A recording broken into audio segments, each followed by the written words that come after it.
गंवार सास। ममता ने अपने बेटी को पढ़ा लिखा कर बड़ा आदमी बनाया। अब वो शहर में अपने परिवार के साथ रहता है। एक दिन ममता का बेटा रोहन अपनी पत्नी आलिया से कहता है, अरे आलिया, सुनो। माँ आपसे गांव में नहीं रहेगी। वो हमारे साथ यही रहेंगी शहर में। उनका कमरा आज नौकर से बोलकर अच्छे से साफ करवा देना। ओह, आज तो मेरी किटी पार्टी है, फिर मुझे जिम और फिर शॉपिंग। ठीक है, कल करवा दूंगी। अ, अच्छा, लेकिन माँ के सामने ये कपड़े नहीं चलेंगे। हाँ, तुम्हें साड़ी या सूट पहनना होगा। अरे बिल्कुल भी नहीं। मेरे मम्मी पापा ने इतना पैसा लगाकर शादी इसलिए नहीं की थी कि मैं अपनी मर्जी के कपड़े पहन ओढ़ भी ना सकूं। अरे चलो, गुस्सा मत हो। लेकिन कुछ दिन तो माँ की खुशी के लिए कर सकती हो ना। लेकिन आलिया मानती नहीं। माँ आती है सिंपल सी साड़ी, झोला और चप्पल पहनकर।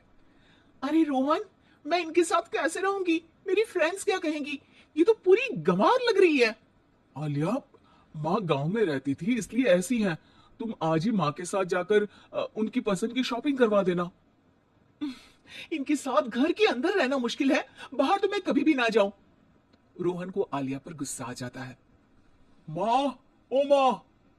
हाँ बेटा। वो माँ को ले जाने के लिए उनका हाथ पकड़ता है कि अरे माँ, तेरे हाथ अभी तक इतने कड़े हैं। तूने इसका कोई इलाज नहीं किया। अरे बेटा, इसका कोई इलाज नहीं।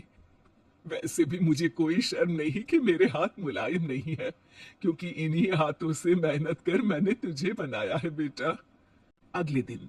माँ, मैं ऑफिस जा रहा हूँ। कुछ लाना हो तो आलिया को बोलकर फोन करवा देना।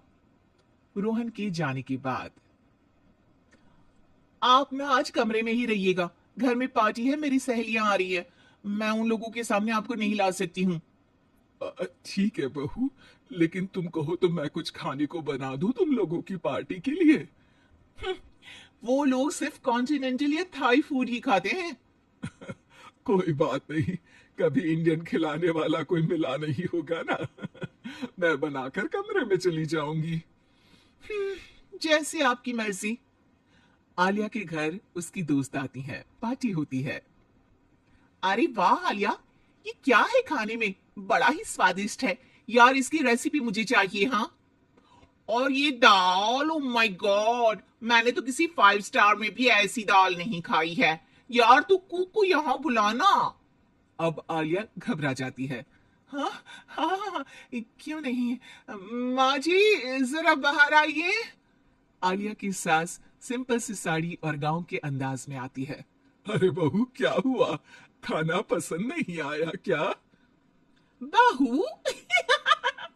अरे ये गांव से दिखने वाली औरत तुम्हें बहू क्यों बोल रही है? कौन है ये?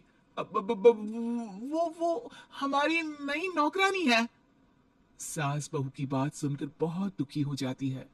वो सर झुकाकर जा ही रही होती है कि एक सहेली बोल पड़ती है। अरे कहाँ जा रही हैं माँ जी? वो उठकर उनके पैर छूती है। जीती रहो बेटा। क्या है ना, आपकी शक्ल बिल्कुल मेरी माँ जैसी है। पता है आलिया, मैं शहर पढ़ने आई और फिर शहरी हो गई, लेकिन मेरे माँ पापा तो आज भी गांव में रहते हैं। बिल्कुल इनके जैसे ही हैं। आप यहाँ बैठिए ना आंटी, आप सच में बड़ी खूबसूरत है और आपके हाथ का खाना तो लाजवाब है। काश ये मेरी सास होती। सभी सहेलियां सास को घेर कर बैठ जाती हैं और उनसे खाने की रेसिपी पूछ रही होती है कि तभी घर की बेल बजती है और रोहन आता है। अरे क्या बात है, आज आप लोग हमारे घर में? और ये लोग तो मुझे आलिया से ज्यादा माँ की सहेलियां लग रही हैं। क्या ये आपकी माँ है? लेकिन आलिया ने तो कहा कि ये उनकी नौकरानी है और इन्होंने भी नहीं बताया। वो नहीं बताएंगी, क्योंकि उनके लिए बच्चों की इज्जत और उनकी खुशी सबसे पहले है। मुझे माफ कर दो, मुझे इन्हें तुम लोगों से मिलवाने में शर्म आ रही थी कि तुम लोग क्या कहती। अरे अब तो हमें शर्म आ रही है कि तुम हम लोगों की सहेली हो। हाँ, जो माँ जैसी सास को नौकरानी बोले वो हमारी सहेली नहीं हो सकती। ये बोलकर सभी वहां से जाने लगती है कि सास बोलती है। आलिया की तरफ से मैं तुम लोगों से माफी मांगती हूँ। उसने जो कहा उसके लिए मैं उसे माफ करती हूँ। अब तुम लोग भी उसे माफ कर दो। क्योंकि अगर तुम लोगों ने उससे दोस्ती तोड़ी तो फिर मेरे हाथ का खाना कैसे खाओगी? नहीं नहीं आंटी, जरूर आएंगे, लेकिन अब आलिया की नहीं बल्कि आपकी सहेली बनकर।